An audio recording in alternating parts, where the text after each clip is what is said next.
Bro, you got fired. Kids, being as pure as they are, can sometimes have a sting in their words. This was precisely one of those moments. Hearing those words felt like a final blow, leaving me stunned. "I will never forget your kindness," were the words of gratitude she expressed to me back then just a lie. "Yes, you're fired as of today. There's no place for a temp like you here." The way she said it had an implied meaning, and I timidly looked up. "My name is Alex. I'm a salesman at a company that handles caregiving products. Sorry, this is sudden, but I need to go out on sales calls." They say sales is all about legwork, and indeed, every day is incredibly busy. Yet, I found this job fulfilling. But there's one person I just can't get along with. "Oh, what's this? You seem awfully busy." "Keith." This person, always sporting a condescending smile, is Keith, my supervisor. Despite having to interact with him often for work, I've always found him difficult to deal with. "So what's the rush? Where are you off to in such a hurry?" "I've received an urgent request from a nursing home." "Really? Life must be tough for a high school grad temp like you. Well, do your best to make some money, Alex." "Okay." Keith smirks and pats my shoulder as he speaks. It's not that his words hurt, but this kind of interaction always leaves me at a loss and quietly builds up stress. True, I joined the company right after high school as a temporary employee. Most of my work involves responding to client requests and transporting products. I'm not yet entrusted with securing large new contracts or handling large-scale projects. "Oh, sorry, Alex. I called you out all of a sudden." "No problem at all. Please call me anytime. Here are the items you ordered. Could you please check them?" "Yes, I will. Thank you. You always accommodate us so well, Alex. It really helps us out a lot." Working in caregiving is tough, isn't it? If I can be of any help, that makes me happy too. On the other hand, I often meet with our business clients' reps, which has allowed us to establish good relationships. Being able to help people in caregiving feels fulfilling, and that's what I cherish the most. That was one day. Out of the blue, a huge, unexpected job came my way. "Hey, Alex." "Yes, Keith, what's up?" "Come to the business meeting I'm attending soon." "Wait, the meeting with the leading company in the industry?" Seeing Keith's smug smile, I was surprised. "That's right. Be thankful, Alex. I'm giving you a chance to gain some experience. Make sure the presentation materials are ready." "Yes, I'll do my best."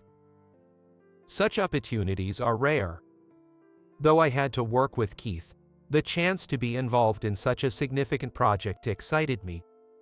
I struggled with unfamiliar tasks like preparing presentation materials while keeping up with my daily duties.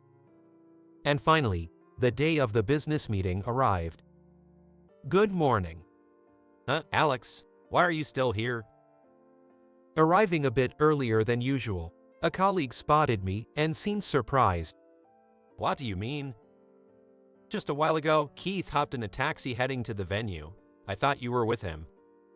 "Is that so? Sorry, thank you. I'll check it out." I hastily called Keith. "Hello." Keith, good morning. Are you already headed to the venue?" "Yes, I am. You're too slow, so I left already."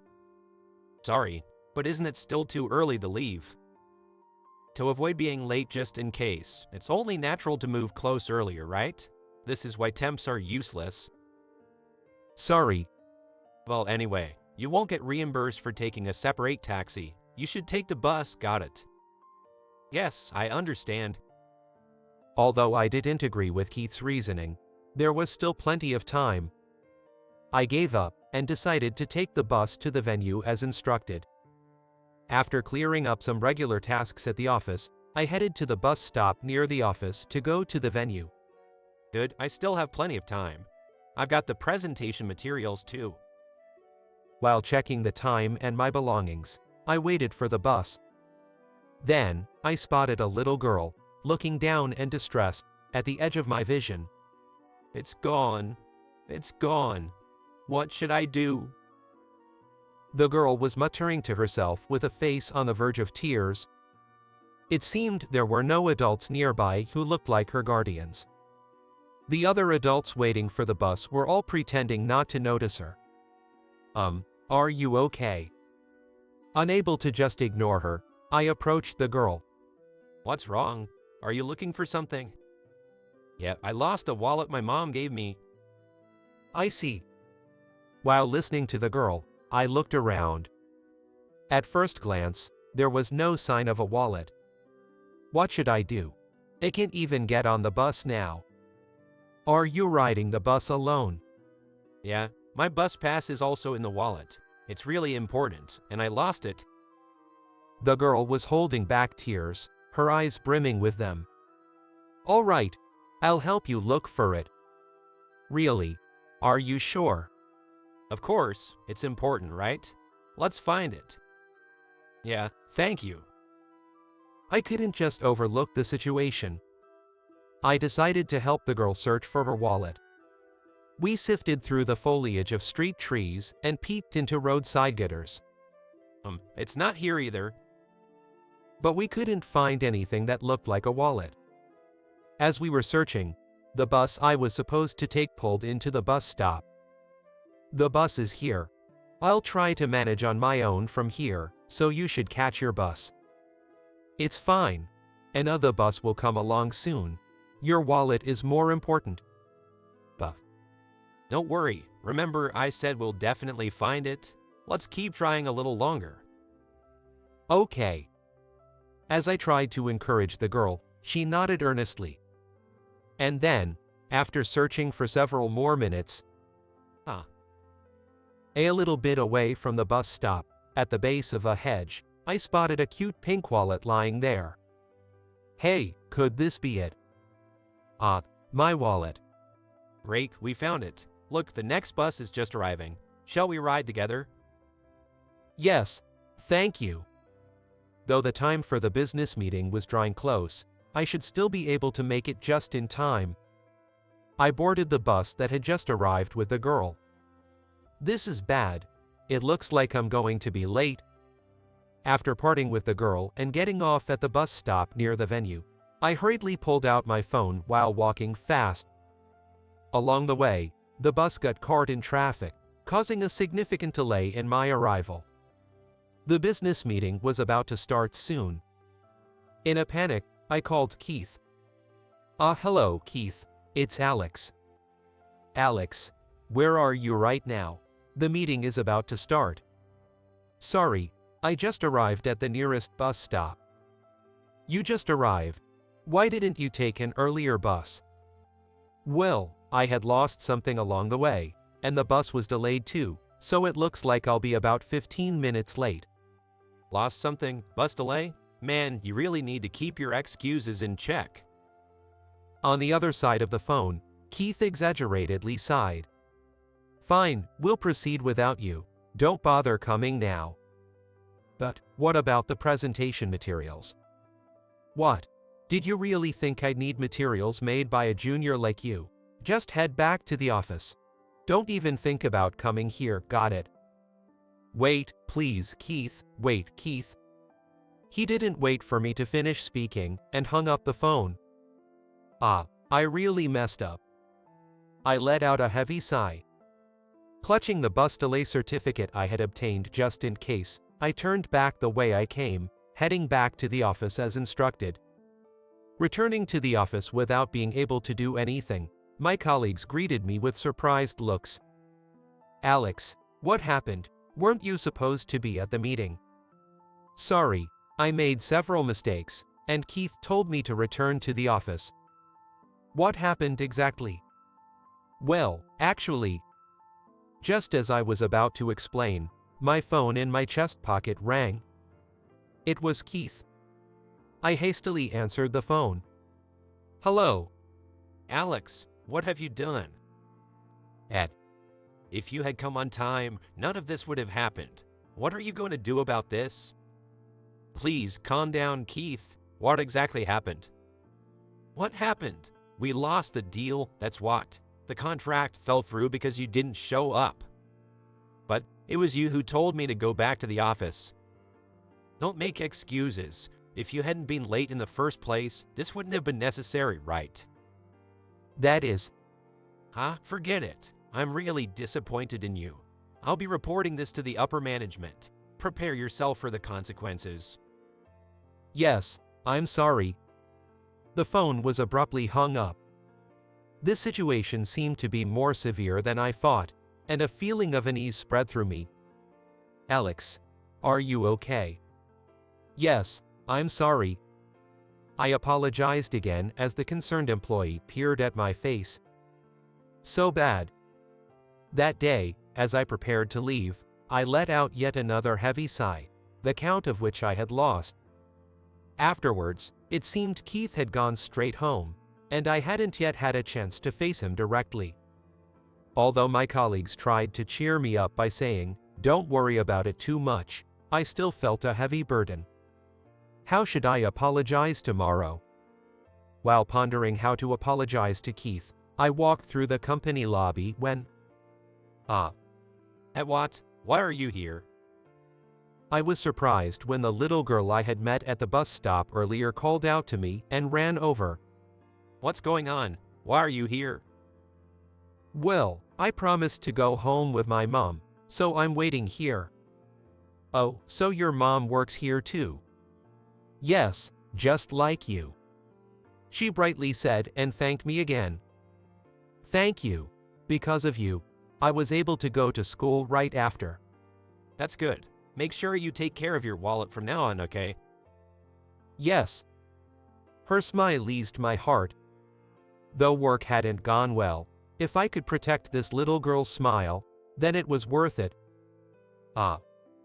As we continued to talk, the girl suddenly exclaimed, having spotted something. Mom. Chelsea, sorry to keep you waiting. Wait, President Bennett. I was shocked when the girl called the approaching woman Mom. It turned out she was Ashley Bennett, the president of our company. Good evening, Miss Bennett. Good evening. You're Alex from sales, right? Did you help my daughter? I just helped her a little, nothing major. Yes, I heard from her. You missed your bus to help her look for a wallet, right? Miss Bennett said with a smile, her expression soft like a kind mother. Thank you so much, Chelsea. Why don't you thank him properly again? Yes, thank you for helping me find my wallet. The energetic girl thanked me. Her name was Chelsea. Seeing them together, it was clear she and President Bennett were very much alike. We're about to go have dinner. Alex, if you're free, why don't you join us? Are you sure that's okay? Of course. I want to thank you for helping Chelsea. Will you come with us? I really want to talk more with you. See, Chelsea is also asking. All right, I accept your kind offer. That's the spirit. I'll just bring the car around. Wait here with Chelsea. Ms. Bennett playfully said as she headed to the parking lot, jingling her car keys. My mom is cool, isn't she? Yes, very cool. Chelsea said proudly, and I couldn't help but agree. Ms. Bennett brought us to a restaurant that seemed quite upscale for a young corporate employee like myself. As we entered, we were naturally shown to a nice private room. The owner and I are acquaintances. Relax and feel free to order anything you like. Yes, thank you. Look, the meat here is super delicious. It comes with delicious soup. Really, thank you for the recommendation. Encouraged by the familiar demeanor of Ms. Bennett and Chelsea, I decided on my menu item. Alex, I really want to thank you for today. No, it was nothing, really. As Ms. Bennett once again expressed her gratitude, I shook my head in denial. I truly felt that what I did wasn't worthy of such thanks. And then, reflecting on how the business deal had failed because of me, I was suddenly jolted back to reality. I then turned to Ms. Bennett, who was right in front of me, to apologize. Ms. Bennett, I'm so sorry about today's business deal. It fell through because I was late. Yes, I'm aware of that. I received a report from the sales department. But you know, I don't really care about that. What? Surprised, I looked up. I met Ms. Bennett's kind, smiling eyes. Most people would have prioritized the business deal, but you didn't ignore Chelsea when she was in trouble. To me, that's far more important than any business deal.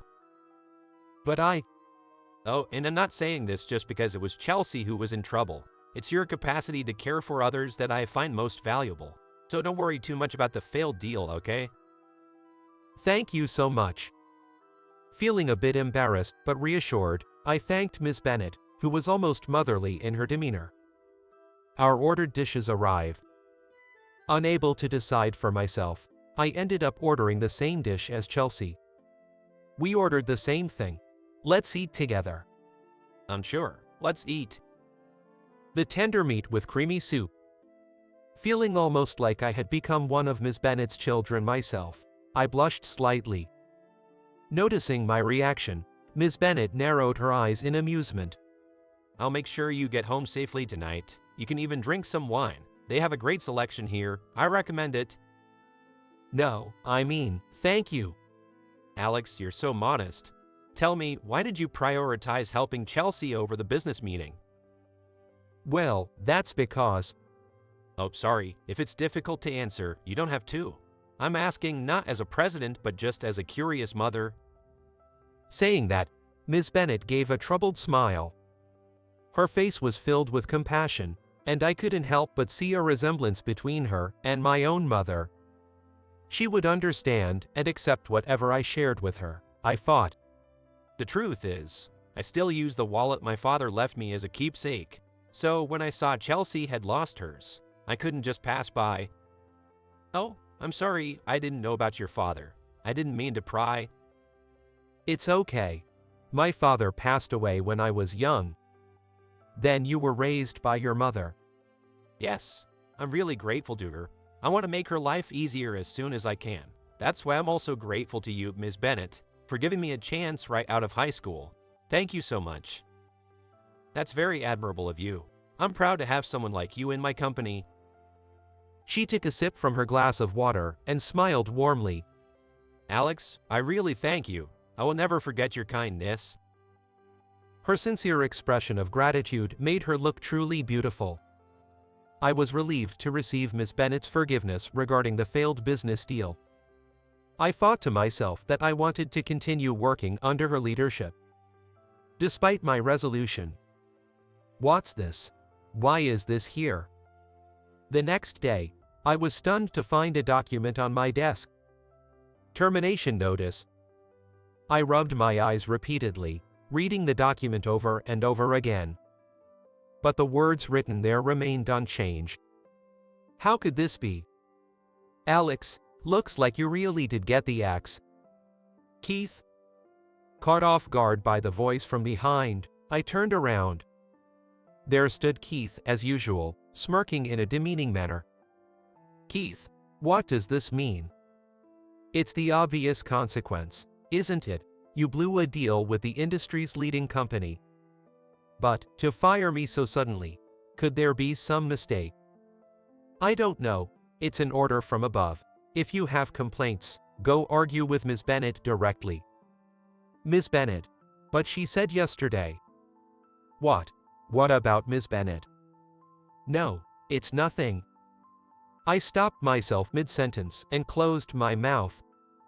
I realized that discussing my conversation with Ms. Bennett with Keith would be pointless. Keith approached with that unpleasant grin still plastered on his face as I fell silent. Well, with someone like you around, the company would just keep losing out. The higher-ups made the right call.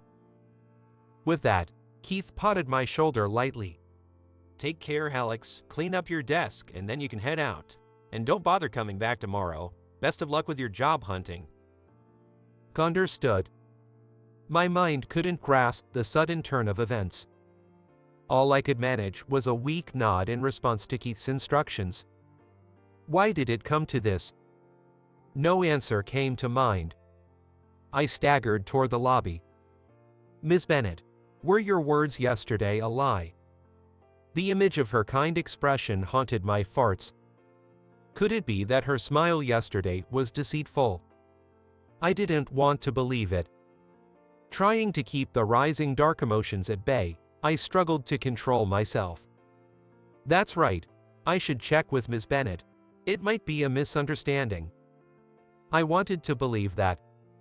Trying to calm my restless heart, I was about to head to the president's office when… Alex. Chelsea. Startled by Chelsea's call, I snapped back to reality.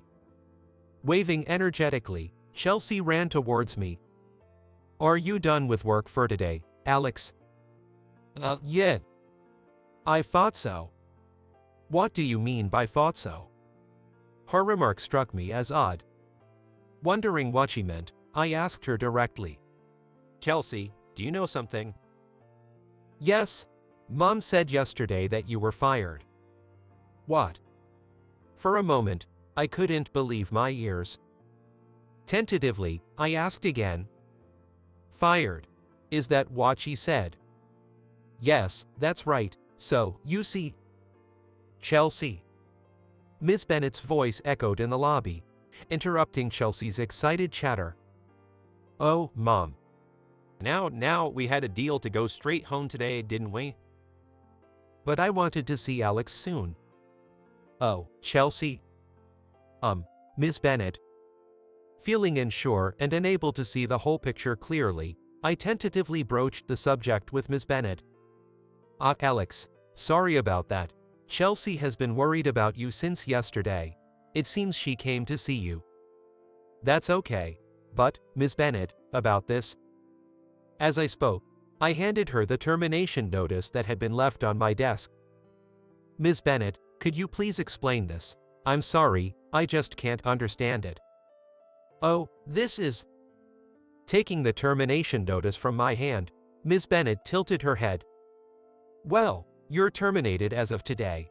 As a contractor, that is. What? Surprised by her cryptic whisper, I looked up. Her face was filled with the same compassionate smile as yesterday. Alex. Yes. Sorry, this document is missing a crucial part. Here, take this. Could you read it? This is… I read the document handed to me by Miss Bennet.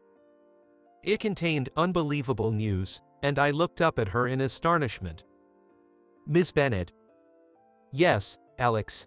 Your contract as a temporary employee is over. From today, you're a full-time employee.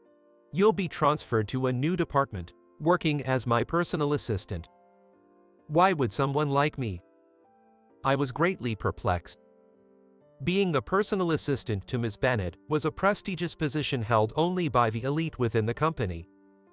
Seeing me lost for words, Miss Bennet chuckled softly. Really? Is it that surprising? It is surprising. To be the president's assistant, that's… Are you sure about me?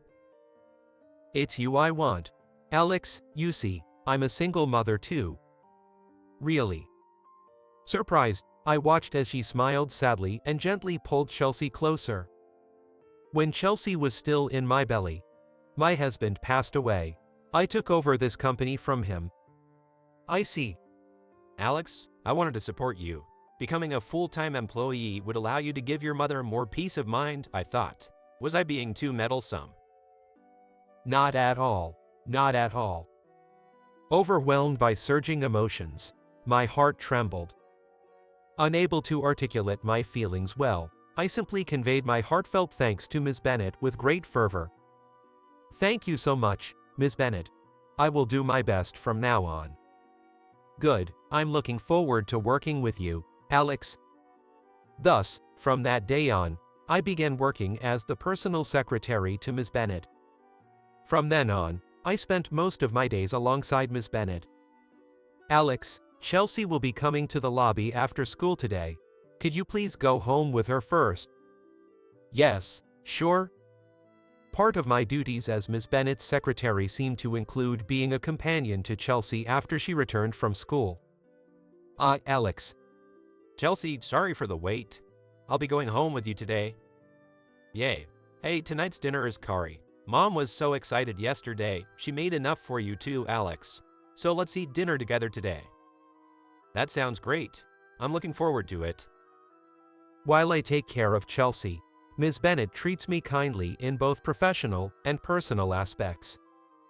It feels a bit ticklish, somewhat embarrassing, but I really like my current life. Meanwhile, an incident occurred that shook Keith's position. It seems there was an inquiry from the representatives of the major corporation about the business meeting. We would like to hear again about Alex, who unfortunately had to miss the meeting on that day. Alex's, you say? Yes, we had a difficult time understanding Keith's explanation and had to decline at that time. However, after hearing about Alex's reputation from other companies, we would like to request a product presentation from him again. It seems that the representative from our business client, with whom we've always had a good relationship, pulled some strings for us. Following that, we proceeded with the negotiations again, and impressively, we secured a contract with a major corporation. Your hard work has paid off, Alex. I'm overwhelmed, thank you. However, we need to do something about him. In the wake of this event, while Ms. Bennet's esteem for me increased, Keith faced severe consequences. His attempt to pin his inadequate presentation skills on his subordinates came to light, resulting in his demotion and subsequent transfer to a small regional branch. Some time passed, and then one day, "Hey Alex, you're off tomorrow, right? Let's go out. So you should stay over at our place tonight." While we were having dinner at Ms. Bennet's house as usual, Chelsea started talking about this. "Chelsea, going out is fine, but staying over is a bit much." "Oh Alex, it's fine. There's a spare room we use as a study." "But, Ms. Bennet, I don't even have a change of clothes." "Just wait a moment." She reassured me and went into the back room. "Alex, if you don't mind, please use this." "What is this?" I was even more bewildered when she returned and handed me something. It was a set of men's loungewear. "It belonged to my late husband. There's some underwear too, still unopened." "Miss Bennet." My chest tightened. Lost for words, I stood there frozen, and Miss Bennet blushed as if flustered. "I'm sorry, I shouldn't have. It's weird, right, to offer you such things?" "No, Miss Bennet, it's not that." I grabbed her hand trying to take back the clothes, holding it firmly. "Is it really okay for me to use these?" Chelsea's father had passed away before she was born. Chelsea is in second grade now. It's been over 8 years, and his clothes are still here. Just like the wallet that was my father's keepsake, these must be precious to Miss Bennet as a remembrance of her husband. Isn't this something important to you? Yes, it is, but I want you to use it, so, if you don't mind, could you stay tonight? Alex. Miss Bennet. Hey Mom, Alex. Startled by Chelsea's call, Miss Bennet and I quickly released the hands we had been holding. "What is it, Chelsea?" "What's going on, Chelsea?" "When are you and Mom getting married, Alex?" "What, marriage?" "Chelsea, what are you saying?" "Oh, come on, you two are always so lovey-dovey, ignoring me." "Hey, Alex, I want a dad, and I'd like a brother or sister too. So, marry Mom and become my dad." Well, but... Taken aback by Chelsea's sudden remark, I felt my face turning red. I glanced at Miss Bennet's face. She was also blushing, her gaze fixed on me. "Miss Bennet." "Yes, what is it?" May I call you Ashley?" "Yes, you may." With her face still red, Ashley nodded slightly. Chelsea, watching us with a big smile, seemed delighted by the scene. This unexpected turn of events started a new relationship. It might not take long before I truly become part of their family.